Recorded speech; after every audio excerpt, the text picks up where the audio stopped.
Hello students, welcome back. तो students, अपन अध्याय 4 पढ़ रहे थे। उसका पार्ट 1, 2, 3 आपने पढ़ ही लिया होगा। नहीं पढ़ा तो उसका लिंक आपको नीचे डिस्क्रिप्शन बॉक्स में मिल जाएगा, वहाँ से जा कर के आप देख सकते हैं। ये पार्ट 4 है और ये अध्याय थोड़ा बड़ा था, इसीलिए मैंने 4 पार्ट्स में इसे डिवाइड करके बनाया था। ओके, तो देखते हैं आज का हमारा काफ़ी ज़्यादा महत्वपूर्ण क्वेश्चन है, बांग्लादेश में लोकतंत्र कैसे लागू हुआ। ठीक है, तो ये काफ़ी ज़्यादा क्वेश्चन महत्वपूर्ण है बोर्ड एग्ज़ाम के लिए। ठीक है, बांग्लादेश में लोकतंत्र कैसे लागू हुआ। ठीक, तो बांग्लादेश जो है पहले ये पाकिस्तान का हिस्सा था। ठीक है, तो पाकिस्तान दो भागों में था पहले, जो पश्चिमी पाकिस्तान जो अभी है, और जो बांग्लादेश है ये पूर्वी पाकिस्तान हुआ करता था। ठीक है, 1971 से पहले। ठीक है, यानी कि 70 में। पहले इसे चलो पढ़ लेते हैं, समझते जाएंगे पढ़ते जाएंगे। जिसे आज स्वतंत्र बांग्लादेश कहा जाता है, एक समय वो पूर्वी पाकिस्तान था। ठीक है, जिसे आज हम बांग्लादेश बोलते हैं, पहले ये पूर्वी पाकिस्तान था, यानी कि पाकिस्तान का हिस्सा था। जब भारत और पाकिस्तान का बंटवारा हुआ था तो पाकिस्तान को दो भागों में बांट करके दिया गया था। एक जो पूर्वी पाकिस्तान था वो बांग्लादेश था। ठीक है, और दूसरा जो पाकिस्तान अभी है ये पश्चिमी पाकिस्तान था। ठीक, तो यही बात यहाँ पे बताइए। जिसे हम स्वतंत्र बांग्लादेश कहा कहते हैं आज, वो पहले पूर्वी पाकिस्तान था। बांग्लादेश और असम के हिस्सों को विभाजित करके पूर्वी पाकिस्तान बना। ठीक है, जो बांग्लादेश है और जो असम है, इसे तोड़ मोड़ करके पूर्वी पाकिस्तान बना दिया गया था, यानी कि इनके कुछ हिस्सों को काट कूट करके। ठीक है, तो पाकिस्तान बन चुका था, यानी कि ये दोनों पाकिस्तान थे ही। जो बांग्लादेश है वो भी पाकिस्तान का भाग था, और जो पश्चिमी पाकिस्तान है आज वो भी। ठीक है, तो पश्चिमी पाक, पाक का मतलब है पाकिस्तान। पश्चिमी पाक यहाँ दबदबा दिखाता और जबरन यहाँ उर्दू भाषा थोपता। पाकिस्तान यहाँ ज़बरदस्ती लोगों पर उर्दू भाषा थोपता। जैसे जो बांग्लादेश है उनकी भाषा बंगाली थी। ठीक है, पाकिस्तान ने जबरन उनकी भाषा कैसी कर दी, उर्दू। सारे कामकाज, पढ़ाई लिखाई सब हो गई उर्दू में, और वो लोग उर्दू जानते ही नहीं थे। वो तो बंगाली पढ़ना लिखना और सारे कामकाज उनके बंगाली में होते रहे, तो उन्हें उर्दू आती नहीं थी।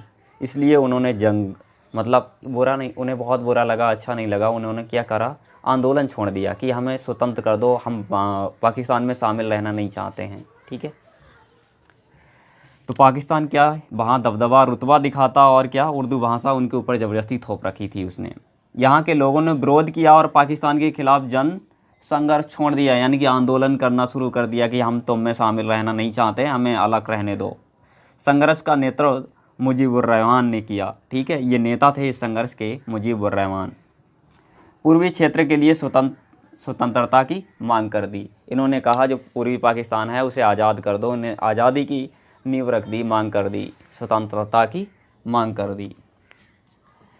1970 के चुनाव में आवामी लीग ने पूर्वी पाक, यानी कि जो पूर्वी पाकिस्तान है, पाक बोलते हैं जिसे, की सारी सीटें जीती। ठीक है, ये पार्टी है एक आवामी लीग, इसने सारी सीटें उस मतलब पूर्वी पाकिस्तान की जीत लीं। और जो शेख हैं, शेख मुजीब, ठीक है, शेख मुजीब का मतलब है यही मुजीबुर रहमान, को गिरफ्तार किया गया।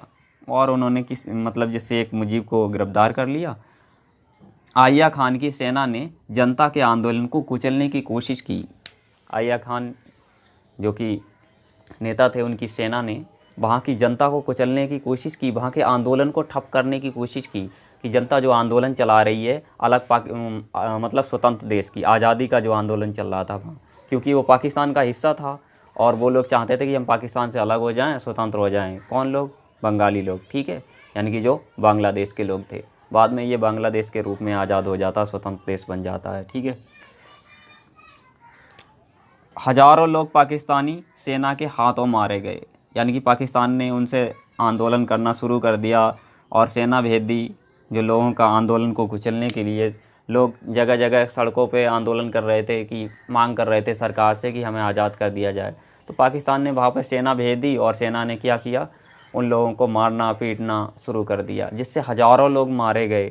और बहुत से तो लोग जो छोड़ करके उस जगह को, अपने निवास स्थान को छोड़ करके भारत में चले आए, वहाँ से पलायन कर गए। पलायन का मतलब है अपना निवास स्थान छोड़ करके चले जाना। ठीक है, तो ये हज़ारों लोग पाकिस्तानी सेना के हाथों मारे गए। बड़ी संख्या में लोग भारत पलायन कर गए। पलायन का मतलब है भारत में आ गए, अपने निवास स्थान छोड़ करके।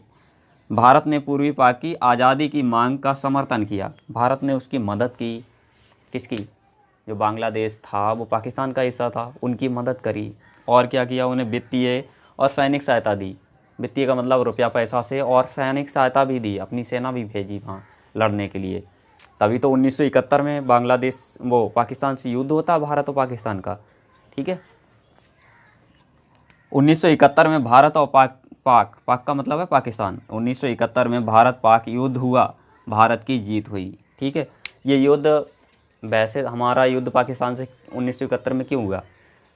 बांग्लादेश की वजह से हुआ, क्योंकि बांग्लादेश जो था वो पूर्वी पाकिस्तान था और वो लोग चाहते थे कि हमें आज़ाद कर दिया जाए। ठीक है, तो भारत ने उनकी मदद की उनकी आज़ादी दिलाने में। तो 1971 में हमें युद्ध करना पड़ा पाकिस्तानियों के साथ। ठीक है, और जीत हुई हमारी, यानी कि भारत की। एक स्वतंत्र राष्ट्र बांग्लादेश का निर्माण हुआ, यानी कि इस लड़ाई के बाद, इस लड़ाई का परिणाम यही निकला कि एक स्वतंत्र राष्ट्र बन गया बांग्लादेश, आज़ाद हो गया। ठीक है, देखते हैं नेक्स्ट। बांग्लादेश ने अपना संविधान बनाया और धर्मनिरपेक्ष लोकतांत्रिक समाजवादी देश घोषित किया।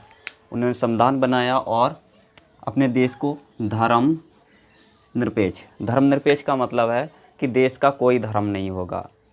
जनता है, कोई सा धर्म अपनी मर्जी से मान सकती है, उसे बोलते हैं धर्मनिरपेक्ष। ठीक है, देश का कोई धर्म नहीं होगा, जनता अपनी मर्जी से किसी धर्म को मान सकती है, और जो देश है वो सभी धर्मों को मान्यता देता है, उसे बोलते हैं धर्मनिरपेक्ष। ठीक है, लोकतांत्रिक का मतलब होता है जनता के द्वारा सरकार चुनी जाएगी। ठीक है, लोकतंत्र में जनता सरकार को चुनती है। ठीक, और राजतंत्र में क्या होता है? राजा अपने मन से बना रहता है ना। पीछे पढ़ चुके होंगे, नेपाल में राजतंत्र था पहले, है ना। समाजवादी का मतलब है सबके लिए समान अधिकार, सुविधाएं समान मिलना। ठीक है, तो धर्मनिरपेक्ष लोकतांत्रिक समाजवादी देश घोषित किया। और 1975 में शेख मुजीब ने संविधान में संशोधन कराया। संशोधन का मतलब संविधान उन्होंने बदल दिया अपनी मर्जी से, क्योंकि वो तो वहाँ के प्रधानमंत्री थे, है ना।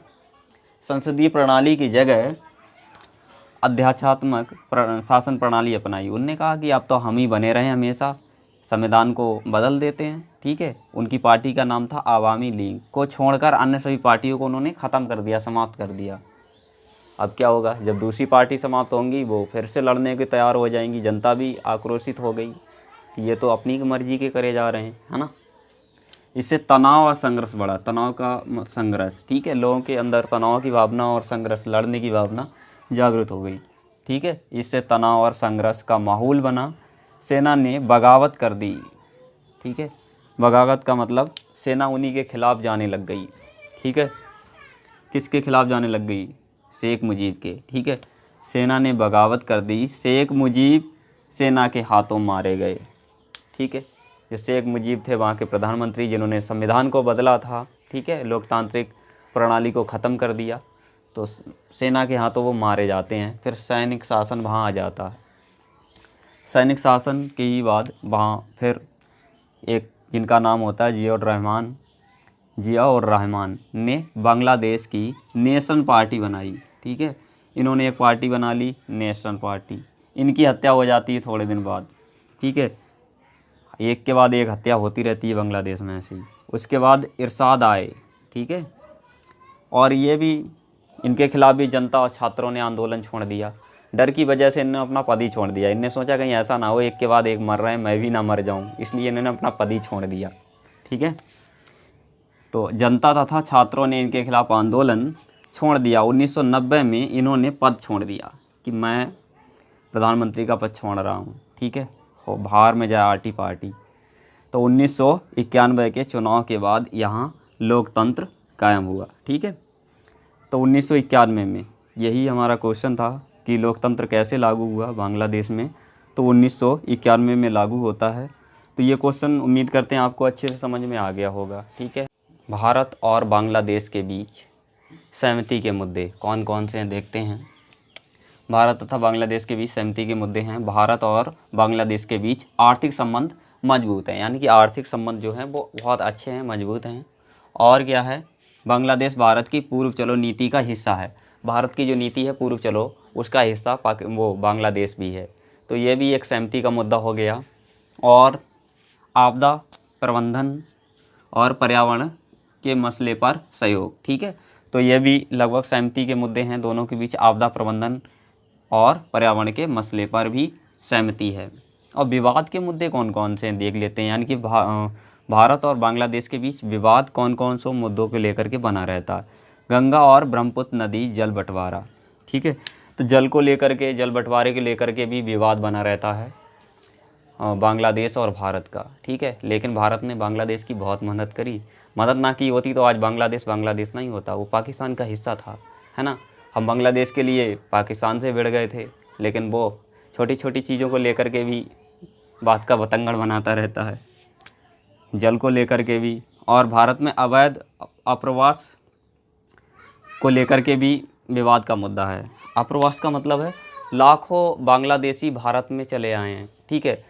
तो भारत में उनने जगह घेर रखी है, पलायन कर गए हैं। तो भारत में बेरोज़गारी वगैरह इसकी वजह से भी बढ़ गई, जनसंख्या बढ़ गई, लाखों लोग वहाँ से आकर के यहाँ बसे हैं। तो इसके पीछे भी विवाद का मुद्दा बना हुआ है कि काफ़ी लोग यहाँ आ गए हैं, ठीक है, अवैध तरीके से। तो यही तो है अवैध आप्रवास, लाखों बांग्लादेशी भारत में आ गए हैं। भारत विरोधी कट्टर इस्लामी जमातों का समर्थन करता है, कौन? बांग्लादेश। तो भारत विरोधी यानी कि उन जमातियों का भी समर्थन करता है बांग्लादेश जो भारत विरोधी हैं, ठीक है। जमाती का मतलब मुस्लिम धर्म के प्रचारक, उन्हें बोलते हैं जमाती, ठीक है। जो कट्टर होते हैं बहुत ज़्यादा, कट्टर इस्लामी, तो उनका समर्थन करता है कौन? बांग्लादेश। भारत को प्राकृतिक गैस का निर्यात नहीं करता है बांग्लादेश, ठीक है, प्राकृतिक गैस का निर्यात भी नहीं करता। तो आई होप आपको ये वीडियो पसंद आया होगा। पसंद आया तो लाइक करें और अपने सभी दोस्तों के साथ शेयर करना बिल्कुल ना भूलें। Thanks for watching for video.